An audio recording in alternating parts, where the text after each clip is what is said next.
My name is Vaibhav, and I'm a tourism professional and the co-founder of Travelers Dose and Himalayas 360.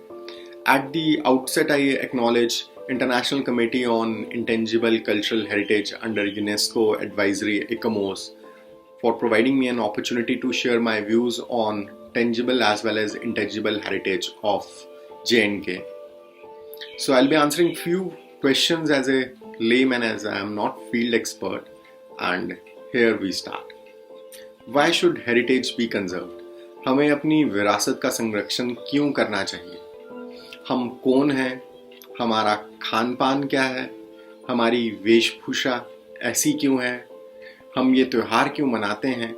अगर इन सब प्रश्नों का हमें उत्तर चाहिए तो हमें अपनी विरासत के पन्नों को खंगालना होगा. हमें अपनी विरासत की रिसर्च से इन सब की रिफ्लेक्शंस, इन सब के उत्तर हमें मिल जाते हैं. अगर मैं सरल भाषा में बोलूं, so our heritage acts as a bridge between past, present and future. हमारी आइडेंटिटी ऐसी क्यों बनी, हमारी कम्युनिटी ऐसी क्यों बनी, ये सब उत्तरों, प्रश्नों का उत्तर हमें हेरिटेज की रिसर्च से, हेरिटेज की स्टडी से मिलता है. और अगर हम इकोनॉमिक पर्सपेक्टिव देखें, हमारी आर्ट फॉर्म्स, हमारी पहाड़ी पेंटिंग्स, बसोली आर्ट, हमारे फोर्ट्स, मुबारक मंडी फोर्ट, अमर महल फोर्ट, ये लोकल एम्प्लॉयमेंट जनरेशन और लोकल इकोनॉमी को कंट्रीब्यूट करते हैं. सो are UT earns a lot of revenue from these heritage monuments, और हमारे intangible art and crafts also generate a huge revenue. So heritage preservation, conservation is an opportunity for us to showcase our culture, our identity, our geography to the world. And nowadays even world is interested to visit, to see the places which has history, which has culture, which has heritage associated with it. And the second question is how people can contribute to the sustenance and recognition of the built heritage of Jammu and Kashmir. If we compare ourselves to other states, Punjab, Himachal and Rajasthan, we are lagging behind as a community, as a government in conserving our heritage. So as a community, we can take many initiatives. Like we have to develop ownership of the site, that this is our site, this our ancestors, this the people living here had built this, so this is our, so sense of belonging we have to generate.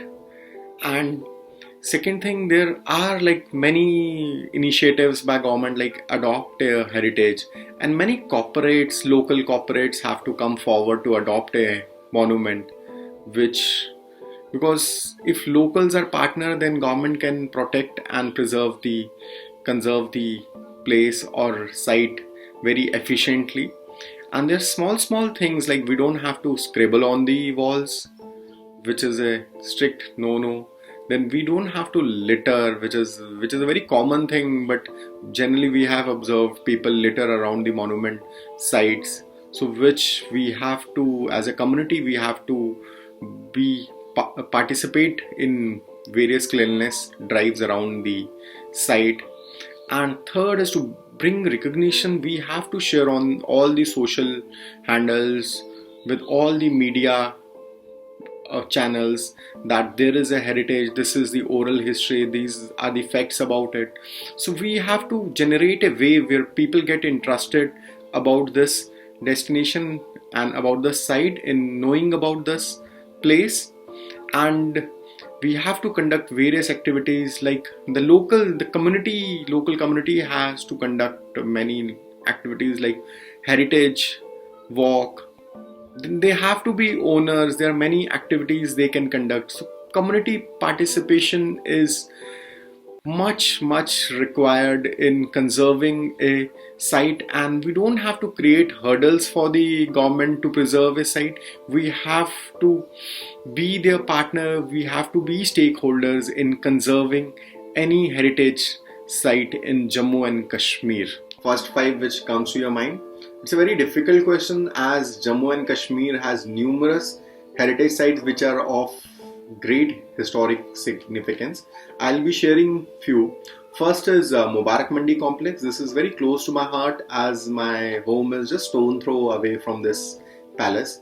So you can imagine the grandiose of this palace, as it took around 200 years to build this complex. It was started in 1710 by Raja Dhruv Dev and it lasted till 1915. Raja Gulab Singh also started residing in this palace after 1822, and you can, anyone who's interested in history, who's art lover, who's culture lover, whenever in Jammu must visit this place. And the second monument or site which I want to mention is Geological Museum, Government Gandhi Memorial Science College, Jammu. It houses the longest fossilized tusk, which is 10 feet and 9 inches long in the world, and second longest fossilized trunk is in London. So it has been excavated from Jakti Upper Shivaliks, which is 12 kilometers away from Jammu, and it's the tusk of Stegodon Ganesha, which is considered to be the ancestors of elephants and mammoths. So if you are in Jammu and interested in geology, you must visit this place. And third monument which I want to mention is Babur temples. They have been built in 10th to 11th century AD. These are very beautiful and intricately done structures. And the astonishing part about them is there is no binding material used between these stones. And fourth is Martand temple, Avantipura, Kashmir. So these temples have been built in 8th century CE by King Lalitaditya. And interesting part is Konark Sun Temple is built in 13th century, and these temples have been built earlier. And Martand in Sanskrit means sun. So these temples have been dedicated to sun god. And the style of temple architecture is Nagara style of architecture. And the next site, which is of great historical significance, is Ambaran Pamberavan sites. It dates back from 1st century BC to 4th, 5th century CE. So it was a Buddhist monastic complex, and it was used as a transit station for the monks to the Central Asia. And there have been excavated some coins, terracotta beads and other articles of Kanishka, the great king of Kushan dynasty. So it's of great significance. And the next site, though I have mentioned 5 sites, and the next site which comes to my mind is Krimchi temples. They have been built in 11th, 12th century.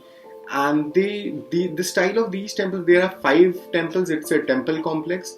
And the style of this temple architecture somewhat resembles Odisha style of architecture. So these are very beautiful temples. It's a must visit for people who are coming to Jammu and Kashmir. So these are located in Krimchi, which is around 62 kilometers from Jammu. Of heritage built in India, abroad, in terms of their conservation, the way sites are managed. So I will like to answer in Indian context. I will be giving example which I have visited many times, Partition Museum in Amritsar. So the government has only provided the building, while non-profit trust, the Arts and Cultural Heritage Trust, TACT, takes care of the rest. So TACT has gathered the collection, raised funds, curated galleries, and now operates the museum. So it's a very successful public-private partnership where this non-profit organization NGO is managing the show, whereas government has provided the building, and it's a must visit for people who visit Amritsar, Partition Museum, Amritsar. And the second place which is a very crisp example and is an example in tourism studies also, Hodka village, which is located in Gujarat. It is 65 kilometers away from Bhuj in Rann of Kutch. So Hodka village have been set up by Halipotra clan from Sindh who were cattle herders, and they settled in Rann of Kutch in search of pastures. They migrated here. And then the second community, the Meghwals, they were traditional leather craft makers, and they were skilled in embroidery crafts, and they settled from further north to the Hodka village. And here the village community also village has made one tourism committee which manages Shame Sarhad. These are mud houses built in traditional local style, so tourists can come and stay with the locals. They can enjoy the local cuisine, they can enjoy the local culture, and they can learn the local craft, and they can witness the making of finest embroidery work and leather craft. So we can say it's more of a craft heritage destination, and this is a new construction, not a old construction, but the culture is preserved and the intangible heritage, the culture they are exhibiting in the way it should be, and it is a profitable venture, and the profits are distributed among the villagers. So this is an example where community is successfully preserving and conserved their culture, their craft. They are showcasing it to the world. So Hodka village in Gujarat is very close to Maya.